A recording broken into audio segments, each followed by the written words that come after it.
Hello friends, ಎಲ್ಲರಿಗೆ ನಮಸ್ಕಾರ. Kannada life ಸ್ಟೋರಿನಿಂದ ಪ್ರತಿಯೊಬ್ಬರಿಗೆ ತುಂಬ ಧನ್ಯವಾದಗಳು. Thank you so much universe. ಹಳೆಯ ಲವರ್ ಮತ್ತೆ ಮೆಸೇಜ್ ಕಳಿಸುತ್ತಿದ್ದಾರೆ, ಸ್ವಲ್ಪ ಹುಷಾರು. ನಿಮ್ಮ ಮಾಜಿ ಪ್ರೇಮಿಯ ತುಂಬ ಸಮಯದ ಬಳಿಕ ಮತ್ತೆ ಮೆಸೇಜ್ ಕಳುಹಿಸುತ್ತಿದ್ದರೆ ಎಚ್ಚರದಿಂದ ಇರಬೇಕು. ಎಲ್ಲ ಪ್ರೇಮ ಸಂಬಂಧಗಳು ದೀರ್ಘಕಾಲದ ಸಂಬಂಧದಲ್ಲಿ ಬದಲಾಗುವುದು ಎಂದು ಖಂಡಿತವಾಗಿಯೂ ಹೇಳಲು ಸಾಧ್ಯವಾಗದು. ಕೆಲವರು ಇದನ್ನು ವೈವಾಹಿಕ ಸಂಬಂಧವಾಗಿ ಬದಲಾಯಿಸಿಕೊಳ್ಳುವರು. ಹೆಚ್ಚಾಗಿ ಹೃದಯ ಮುರಿದು ಬೀಳುವವರ ಸಂಖ್ಯೆಯು ಹೆಚ್ಚಾಗುತ್ತಲೇ ಇದೆ. ಹೀಗೆ ಸಂಬಂಧದ ಮುರಿದು ಬಿದ್ದ ಬಳಿಕ ಕೂಡ ಕೆಲವೊಮ್ಮೆ ಮಾಜಿ ಪ್ರೇಮಿಯ ಸಂದೇಶ ಕಳುಹಿಸುತ್ತಿರಬಹುದು.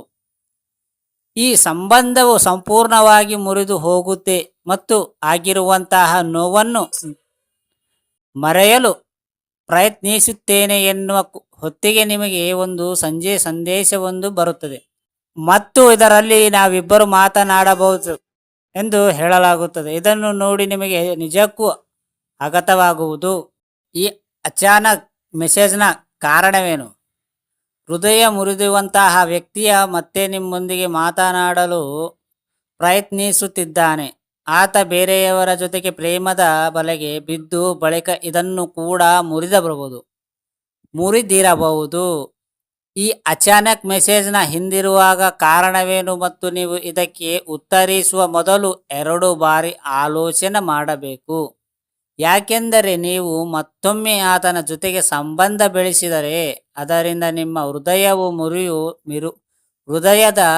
ಮುರಿದು ಬೀಳುವ ಸಾಧ್ಯತೆಯು ಹೆಚ್ಚಾಗಿ ಇರುವುದು. ನಿಮ್ಮ ಸಂಬಂಧ ಮುರಿದು ಬಿದ್ದ ಕಾರಣಗಳು, ನಿಮ್ಮಿಬ್ಬರ ನಡವಳಿಕೆ ಇತ್ಯಾದಿಗಳನ್ನು ಹೊಂದಿಕೊಂಡು ಆತ ಮರಳಿ ಯಾಕೆ ಮೆಸೇಜ್ ಮಾಡುತ್ತಿದ್ದೇನೆ ಎಂದು ಆಲೋಚನೆ ಮಾಡಬೇಕಾಗುತ್ತದೆ. ಆದರೆ ಅಧ್ಯಯನ ನಡೆಸಿದ ವೇಳೆ ಮಾಜಿ ಪ್ರೇಮಿಯ ಮತ್ತೆ ಮೆಸೇಜ್ ಮಾಡಲು 5 ಕಾರಣಗಳು ಹುಡುಕಲಾಗಿದೆ. ಅದು ಯಾವುದು ಎಂದು ನಾವು ನಿಮಗೆ ತಿಳಿಸಿಕೊಂಡಿದ್ದೇವೆ. ನೋವು ವ್ಯಕ್ತಪಡಿಸಲು ಇರಬಹುದು. ಸಂಬಂಧ ಮುರಿದ ಬಳಿಕ ಅದರಿಂದ ದೂರ ಹೋಗುವುದು ಅಷ್ಟು ಸುಲಭದ ಕೆಲಸವಲ್ಲ. ಹೀಗಾಗಿ ಆತನಿಗೆ ನಿಮ್ಮನ್ನು ಬಿಟ್ಟು ಇರಲು ಆಗದೆ ಆ ನೋವನ್ನು ತೋಡಿಕೊಳ್ಳಲು ನಿಮಗೆ ಮೆಸೇಜ್ ಮಾಡುತ್ತಿರಬಹುದು. ಆತ ನಿಮ್ಮ ಜೊತೆ ಮತ್ತು ಮಾತನಾಡುವ ಮೂಲಕ ಮನಸ್ಸಿನ ಶಾಂತಿಯನ್ನು ಪಡೆಯಬಹುದು. ಆತನಿಗೆ ನಿಮ್ಮ ಜೊತೆಗೆ ಕಳೆದಿರುವಂತಹ ನೆನಪುಗಳು ಸದಾ ಕಾಡುತ್ತಿರಬಹುದು. ಆತನಿಗೆ ಏಕಾಂಗಿಯಾಗಿ ಇರಲು ಆಗಿದೆ ಇರುವ ಕಾರಣ ಮೆಸೇಜ್ ಮಾಡುತ್ತಿರಬಹುದು. ನಿಮ್ಮ ಬಾಂಧವ್ಯ ಮತ್ತು ಸಮಸ್ಯೆಯನ್ನು ಆತ ನೆನಪಿಸುತ್ತಿರಬಹುದು. ನೀವು ಜೀವನದ ಹೇಗಿದ್ದೀರಿ ಎಂದು ತಿಳಿದುಕೊಳ್ಳುವ ಮೂಲಕವಾಗಿ ಆತನಿಗೆ ಮಾನಸಿಕ ಶಾಂತಿ ಮತ್ತು ಸಂತೋಷವೂ ಸಿಗಬಹುದು. ಹೆಚ್ಚಾಗಿ ಪುರುಷರು ತಮ್ಮ ನೋವನ್ನು ತೋರಿಸಲು ಮೆಸೇಜ್ ಮಾಡುವರು ಎಂದು ಅಧ್ಯಯನಗಳು ಹೇಳುತ್ತಾರೆ. ನಿಮ್ಮೊಂದಿಗೆ ಸಂಬಂಧ ಮುರಿದುಕೊಂಡಿರುವ ರೀತಿಯ ಪಶ್ಚಾತ್ತಾಪ ಪಟ್ಟುಕೊಂಡು ತಪ್ಪಸ್ತಪ್ಪ ಭಾವನೆಯಿಂದಾಗಿ ನಿಮ್ಮ ಮಾಜಿ ಪ್ರೇಮಿಗೆ ಮೆಸೇಜ್ ಮಾಡುತ್ತಿರಬಹುದು. ನಿಮ್ಮಲ್ಲಿ ಕ್ಷಮೆಯಾಚಿಸಲು ಆತ ಹೀಗೆ ಮಾಡುತ್ತಿರಬಹುದು.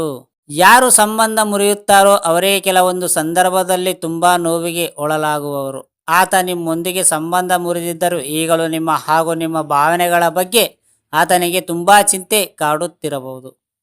52% ಮಂದಿ ಪುರುಷರು ತಮ್ಮ ಮಾಜಿ ಪ್ರೇಮಿಗೆ ಕರೆ ಮಾಡಿ ಕ್ಷಮೆ ಯಾಚಿಸಲು ಪ್ರಯತ್ನಿಸುವವರು ಎಂದು ಹೇಳಲಾಗುತ್ತದೆ. ನಿಮ್ಮ ಆಗುಹೋಗುಗಳ ಬಗ್ಗೆ ವಿಚಾರಿಸಲು ಮಾಜಿ ಪ್ರೇಮಿಯ ನಿಮಗೆ ಮೆಸೇಜ್ ಮಾಡಿ ನೀವು ಹೇಗಿದ್ದೀರಿ ಎಂದು ಕೇಳುತ್ತಿರುವುದು ಚಿಂತೆಯಿಂದ ಆಗಿರದೇ ಇರಬಹುದು. ಆತ ನೀವು ಎಲ್ಲಿದ್ದೀರಿ ಎನ್ನುವ ಕತುರತೆಯಿಂದ ಕೇಳುತ್ತಿರಬಹುದು. ಆತ ನಿಮ್ಮ ಬಗ್ಗೆ ಕಳೆದ ಕೆಲವು ಸಮಯದಿಂದ ಯಾವುದೇ ವಿಚಾರವು ತಿಳಿಯದೇ ಇರುವ ಕಾರಣದಿಂದಾಗಿ ನೀವು ಹೊಸ ಜೀವನ ಆರಂಭಿಸಿದ್ದು ಅಥವಾ ಏನು ಮಾಡುತ್ತಿದ್ದೀರಿ ಎಂದು ತಿಳಿಯಲು ಹೀಗೆ ಮಾಡುತ್ತಿರಬಹುದು. ಇಂತಹ ವಿಚಾರದಿಂದ ಆತ ಮೆಸೇಜ್ ಮಾಡಿದ ಆಗ ನೀವು ಸರಿಯಾಗಿ ಆಲೋಚನೆ ಉತ್ತರ ಮಾಡಿ. ಲೈಂಗಿಕ ಆಸಕ್ತಿ. ನಿಮ್ಮೊಂದಿಗೆ ಲೈಂಗಿಕವಾಗಿ ಸಮಯ ಕಳೆಯಲು ಆತ ಮತ್ತೆ ಸಂಬಂಧ ಬೆಳೆಸಲು ಬಯಸುತ್ತಿರಬಹುದು. ಹೆಚ್ಚಾಗಿ ಮಾಜಿ ಪ್ರೇಮಿಗಳ ಇದೇ ಕಾರಣದಿಂದ ಮರಳು ಬಯಸುವವರು. ಆತ ನಿಮ್ಮೊಂದಿಗೆ ಸಂಬಂಧ ಮುರಿದಿದ್ದರೂ ಆತ ಲೈಂಗಿಕವಾಗಿ ಬೇರೆಯವರ ಪ್ರಯತ್ನಿಸುತ್ತಿರಬಹುದು. ಆದರೆ ನೀವು ಇದಕ್ಕೆ ಅವಕಾಶ ಮಾಡಿಕೊಡಬಾರದು. ಸಂಜೆ ಮತ್ತು ರಾತ್ರಿ ವೇಳೆ ಆತನಿಂದ ನಿಮಗೆ ಮೆಸೇಜ್ ಅತಿಯಾದ ಬರುತ್ತಿದ್ದರೆ ಆಗ ಖಂಡಿತವಾಗಿಯೂ ಆತನಿಗೆ ನಿಮ್ಮೊಂದಿಗೆ ಲೈಂಗಿಕವಾಗಿ ಬೇರೆಯಲು ಮಾತ್ರ ಆಸಕ್ತಿ ಇದೆ ಎಂದು ತಿಳಿಯಬೇಕು. ಹೀಗಾಗಿ ನೀವು ಯಾವುದೇ ನಿರ್ಧಾರ ಮಾಡುವ ಮೊದಲು ಸರಿಯಾದ ಆಲೋಚನೆ ಮಾಡಿ. 35ರಷ್ಟು ಪುರುಷರು ಇದೇ ಕಾರಣಕ್ಕಾಗಿ ತಮ್ಮ ಮಾಜಿಗೆ ಮತ್ತು ಮೆಸೇಜ್ ಮತ್ತು ಕರೆ ಮಾಡುತ್ತಿರುವುದು ಎಂದು ತಿಳಿಯಬಹುದು. ನಿಮಗೆ ಮೆಸೇಜ್ ಮಾಡುವುದು ಹವ್ಯಾಸವಾಗಿ ಬಿಟ್ಟಿದೆ. ನಿಮಗೆ ಯಾವಾಗಲೂ ಮೆಸೇಜ್ ಮಾಡುತ್ತಿದ್ದ ಇದ್ದಂತೆ ಆತ ಮೆಸೇಜ್ ಮಾಡುತ್ತಿದ್ದರೆ ಆತ ಖಂಡಿತವಾಗಿಯೂ ಆತನಿಗೆ ನಿಮ್ಮ ಇದೇ ಹವ್ಯಾಸದಿಂದ ನಿಮಗೆ ಮೆಸೇಜ್ ಮಾಡುತ್ತಿದ್ದಾನೆ ಎಂದು ತಿಳಿಯಿರಿ. ಆತ ನಿಮ್ಮೊಂದಿಗೆ ಸಂಬಂಧ ಮುರಿದುಕೊಂಡಿದ್ದರೂ ಮತ್ತೆ ಅದನ್ನು ಆರಂಭಿಸಿ ನಿಮ್ಮ ಮಾತನ್ನು ಹೇಳಲು ಬಯಸುತ್ತಿರಬಹುದು. ಕೆಲವು ಮೆಸೇಜ್ಗಳಿಂದ ನಿಮ್ಮ ಮತ್ತೆ ಹಳೆ ಪ್ರೇಮಿಯ ಜೊತೆಗೆ ಸಂಬಂಧ ಬೆಳೆಸಲು ಹೋಗಬೇಡಿ.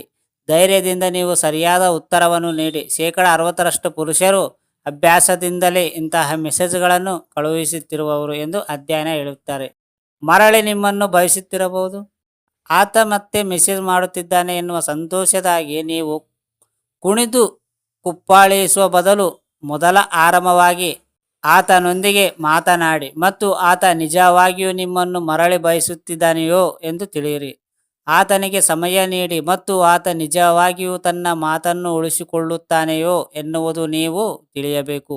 ನಿಮ್ಮೊಂದಿಗೆ ಸಂಬಂಧ ಮುರಿಸಿಕೊಂಡಿರುವುದು ಆತನಿಗೆ ದೊಡ್ಡ ತಪ್ಪು ಎಂದು ಮಾನವರಿಕೆ ಆಗಿರಬೇಕು. ಆತನಿಗೆ ಮತ್ತು ನಿಮ್ಮ ಸಂಬಂಧಕ್ಕೆ ಸಮಯ ನೀಡಿ ಹಾಗೂ ಮರಳಿ ಸಂಬಂಧ ಬೆಳೆಸಲು ಆತ ಯೋಗ್ಯನೆಂದು ಸಾಬೀತು ಮಾಡಿ. 28ರಷ್ಟು ಪುರುಷರು ನಿಜವಾಗಿಯೂ ಮರಳಿ ಸಂಬಂಧ ಬೆಳೆಸಲು ಪ್ರಮುಖ ಕಾರಣ ಪ್ರೀತಿ ಮತ್ತು ಕಾಳಜಿ. ಅವರು ಈ ಸಂಬಂಧವನ್ನು ಮುರಿದಿರುವುದು ದೊಡ್ಡ ತಪ್ಪು ಎಂದು ತಿಳಿದುಕೊಂಡಿರುವುದು. ಹೀಗಾಗಿ ತಮ್ಮ ಮಾಜಿ ಪ್ರೇಯಸಿಗೆ ಪದೇ ಪದೇ ಮೆಸೇಜ್ ಕಳಿಸುತ್ತಿರಬಹುದು. ಅರ್ಥ ಆಯ್ತಾ ಫ್ರೆಂಡ್ಸ್? ಮತ್ತೆ ರಿಟರ್ನ್ ನಿಮ್ಮ ಲವರ್ ಬಂದರೆ ನೀವು ಏನು ಮಾಡಬೇಕಂದ ಸ್ವಲ್ಪ ಆಲೋಚನೆ ಮಾಡಿ ಮೆಸೇಜ್ ಮಾಡಿ. ಅರ್ಥ ಆಯ್ತಾ? ಈ ಸ್ಟೋರಿ ಕೇಳಿದ ಪ್ರತಿಯೊಬ್ಬರಿಗೆ ತುಂಬ ಧನ್ಯವಾದಗಳು. Thank you so much universe.